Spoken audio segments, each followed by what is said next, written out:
সেৱা আহাই লক্ষ্মী বহাই কমলাই কাকায় মলাৰ গৃহে ৰাখা পদতলে সেয়াই কমলা কৃপা কৰায় ভাগিকে সৌভাগ্যদায়িনী তুমি নাৰায়ণীয়ে ৰাখিও তজু চৰণে দুৰ্ভাগ্য নাখিয়া সৌভাগ্য কদিয়া চৰণে লৈলো মই মন্দমতি নাজানো ভকতিয়ে পখিলো তোমাৰ চৰণ ৰাখা পদতলে সেয়াই কমলা কৃপা কৰায় ভাগিকে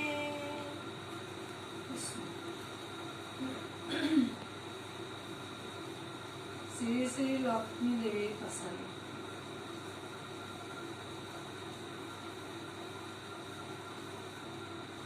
জয় নমো নাৰায়ণ জয় বসুদেৱ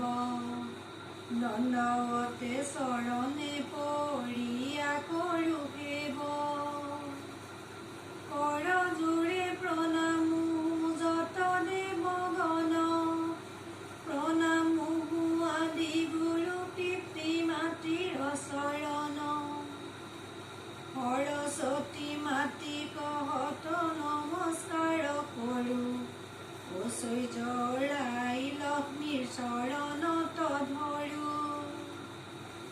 পাছালি প্ৰবন্ধে কৰিবো ব্যাখ্যান লক্ষ্মী হৰি সংবাদ শুনিও সাৱধান বসন্ত পূৰ্ণিমা ৰাতি হৈলা প্ৰকাশ চন্দ্ৰৰ কিৰণে ভাহে নিৰ্মল আকাশ মন মন হৈ আছে মলয় প্ৰবন সুহিতল হৈ আছে এই ত্ৰিভুৱন হেন বসন্ত কালে বৈকুণ্ঠ ভূষণে লক্ষ্মী নাৰায়ণ আছে বহি সিংহাসনে কহে লক্ষ্মী দেৱী পতি দেৱী নাৰায়ণ কমল নয়নী দেৱী শুনাই আমাৰ বচন সৰ্বলোকে কহা তুমি সৌভাগ্যদায়িনী সেহি হেতু তোৱা নাম তিলোক পাৱনী জগতৰ হেতু মোৰ ব্যাকুলিত মন ক্ষুধা দুখ সুখে চিন্তে মধ্যবাসীগণ সম্পদৰূপিণী তুমি নাৰায়ণী দয়া কৰি ৰক্ষা কৰা এহিহে ধৰণী মুহুৰচি জিত এই যত চৰাচৰ অনাভাৱে মৰে হবে দুখ লাগে বৰ এতেকে কহিলা যেবে দেৱ নাৰায়ণ ধীৰে ধীৰে লক্ষ্মী দেৱী বুলিলা বচন সদাময়ী দুখী মধ্যবাসীৰ কাৰণ কোৱা প্ৰভু কি ভাবে কৰো দুখ নিবাৰণ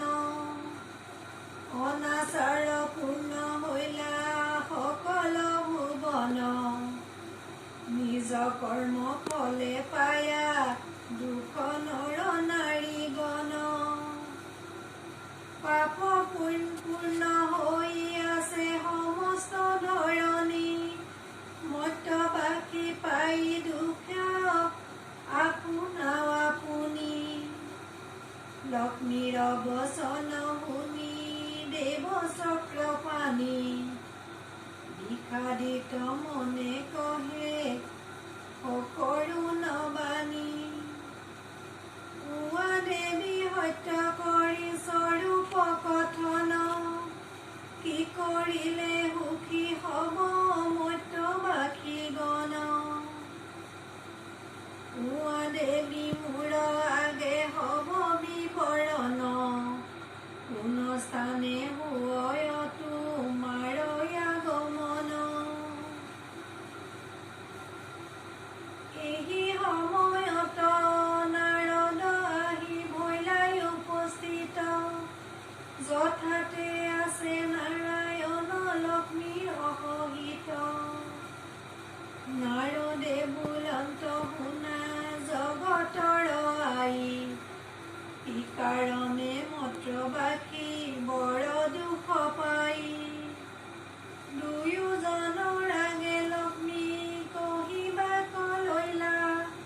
কি কাৰণে মৰ্ত্যবাসী বৰ দুখ পাইলা অনাচাৰ পূৰ্ণ হৈ আছে সমগ্ৰ ধৰণী সেই হেতু দুখ পাই মৰ্ত্যবাসী নৰ নাৰী যথামতে হৈব শান্তি এইহে ধৰাত কহো মই এই কথা দুয়োৰে আগত অহংকাৰ পূৰ্ণ হব নৰ নাৰী গণ অনাচাৰে থাকে ৰত সদা সৰ্বক্ষণ কদাপিতো নমানয় শাস্ত্ৰৰ বিচাৰ নিজ ধৰ্ম মাথো কৰিছে পৰিহাৰ পতি পত্ৰী শ্ৰদ্ধা নকৰয় নাৰী গণ নকৰয় কোনো দিনে দেৱতা পূজন সন্ধ্যাকালে প্ৰদীপনি দিয় ঘৰে দেৱ দিছে ভক্তি নাই অলপ অন্তৰে লক্ষ্মী দেৱী কহে মন দিয়া কৰয় শ্ৰৱণ কোন কোন স্থানে মোৰ হয় আগমন শুনা বাচা দেৱৰীষি ব্ৰহ্মাৰ নন্দন নাৰীৰ কৰ্তব্য মই কৰো সুবৰ্ণন গুৰু কপৰ নামি নিজ হোৱা সজ্জা এৰি পাতকালে উঠয় যে সুলক্ষণা নাৰী মাৰ্জনীৰে মাৰ্জন কৰি ঘৰ বাট গোবৰ পানীৰ শুদ্ধ কৰিব তাহাত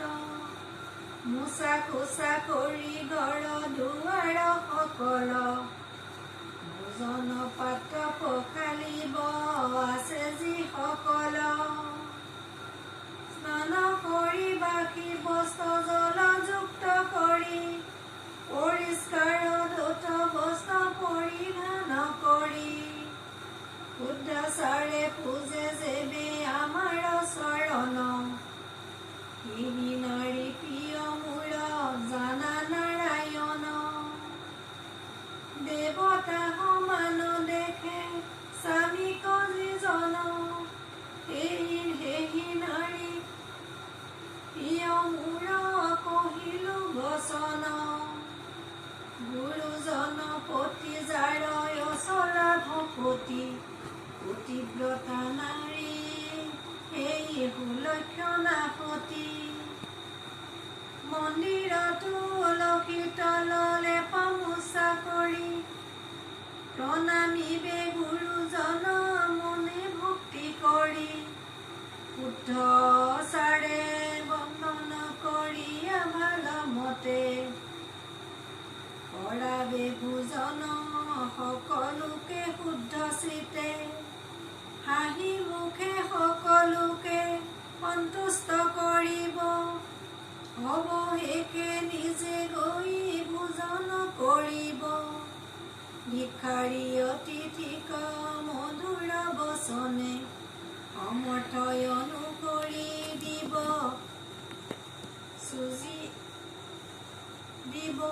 সুমিষ্ট ভাষণে ধীৰে ধীৰে গতি আৰু সদা মধুৰ ভাষিণী কপালত সিন্দুৰ পুত জানিবা সুলক্ষণ প্ৰফুল্ল বদন যাৰ সৰ্বভূষাখিনী ইহবল লক্ষণ মূৰ সোণা চক্ৰ পানী কৃষ্ণ